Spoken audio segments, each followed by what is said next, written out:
चलो अब हम लोग देख लेते हैं कक्षा 10वीं के जो सामाजिक विज्ञान के प्रश्न बैंक है उनके अगले अध्याय को देख लेते हैं। तो अगला अध्याय में हमें अध्याय 8 को देखना है, क्योंकि मैंने 1 से लेकर 7 तक के अध्याय को पूरा कंप्लीट करा दिया है। तो प्रश्न बैंक में जितने भी 1 से 7 तक के अध्याय हैं वो कंप्लीट हो चुका है। अब हम जो इतिहास वाला पार्ट है जो अध्याय 8 से शुरू होगा उसके प्रश्नों का उत्तर मैं आपको दे देता हूँ। तो चलो शुरू करते हैं। तो अध्याय 8 में क्या रहेगा, यूरोप में राष्ट्रवाद का उदय रहेगा। ठीक है, तो अध्याय 8 में देख लेते हैं। तो इसमें सही विकल्प चुनकर लिखिए में देखते हैं। पहला प्रश्न क्या है, फ्रेडरिक सारियू कहाँ के कलाकार थे? तो यहाँ पे आंसर आपको लेना है फ्रांस लेना है, 4 ऑप्शनों में से। ठीक है, दूसरा देखो विश्वकोश नामक ग्रंथ की रचना किसने की? तो इसका आंसर आपको लेना है दिदरो लेना है। इसके बाद है तीसरा प्रश्न देखो, जर्मनी में एकीकरण की आधारशिला किसने रखी? तो यहाँ पे आंसर आपको लेना है नेपोलियन बोनापार्ट लेना है। ठीक है, इसके बाद चौथा प्रश्न देखो, राष्ट्रवाद को चित्रों के माध्यम से दर्शाने वाला फ्रांसीसी कलाकार है? तो इसका आंसर आपको लेना है फ्रेडरिक सारियू लेना है। इसके बाद पांचवा प्रश्न देखो, फ्रांस में किसकी छवि किसको और डाक टिकटों पर अंकित की गई है? तो आंसर आपको लेना है मारियान को लेना है। इसके बाद है छठवां प्रश्न देखो, आंखों पर पट्टी बंधे हुए और तराजू लिए हुए महिला किस बात का प्रतीक है? तो आंसर यहाँ पे लेना है न्याय का प्रतीक है। ठीक है, इसके बाद रिक्त स्थानों की पूर्ति देख लेते हैं। तो इसमें है पहला है, फ्रांसीसी कलाकार फ्रेडरिक सारियू ने खालिस्तान चित्रों की श्रृंखला बनाई।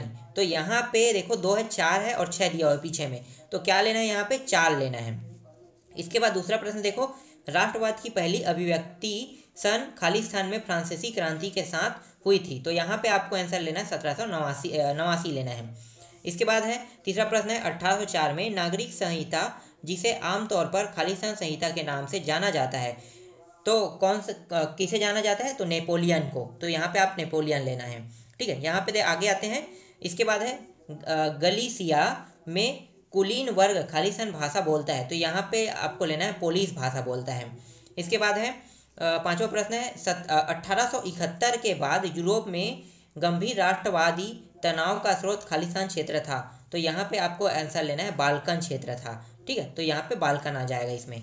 इसके बाद देख लेते हैं नेक्स्ट प्रश्न हमारा है सही जोड़ी मिलाव है। तो सही जोड़ी मिलाव में देखो पहला प्रश्न क्या है, पहला प्रश्न है नेपोलियन की पराजय। ठीक है, तो नेपोलियन की पराजय का कारण क्या था, मतलब किस सन में हुआ था? तो 1815 वाटरलू में हुआ था। ठीक है, नेपोलियन की पराजय 1815 में। तो यहाँ पे आपको सा ऑप्शन लेना है। फिर है वियना संधि का सदस्य नहीं है। तो कौन नहीं है? अमेरिका देश नहीं। तो यहाँ पे अमेरिका लेना है।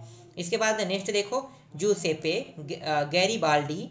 ठीक है, जूसेपे गैरिबाल्डी। तो इसका सही जोड़ी क्या होगा? नाविक है ये आदमी। ठीक है, तो नाविक लेना है। रक्त और लौह की नीति। तो रक्त और लौह की नीति किसने अपनाया था? तो बिस्मार्क ने अपनाया था। तो यहाँ पे बिस्मार्क लेना है। इसके बाद है मारियान की प्रतिमाएं कहाँ पे, क्या प्रतिमाएं है? राष्ट्रीय प्रतीक है। ठीक है, तो यहाँ पे आपको राष्ट्रीय प्रतीक लेना है।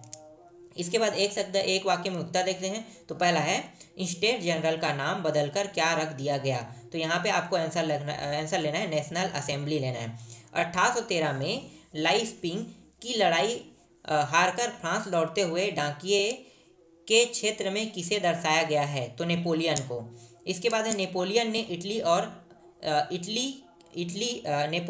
इटली और हमला कब किया? तो यहाँ पे आएगा 1797 आ जाएगा। इसके बाद है अर्थशास्त्र के प्रोफेसर फेइड रिस्ट किस देश से थे? तो जर्मनी से थे। तो जर्मनी लेना है यहाँ पे। फिर है लॉर्ड वायरन कौन थे? तो अंग्रेज कवि थे ये। फिर है मारियान की प्रतिमाएं कहाँ लगाई गई थी? तो सार्वजनिक चौकों पर।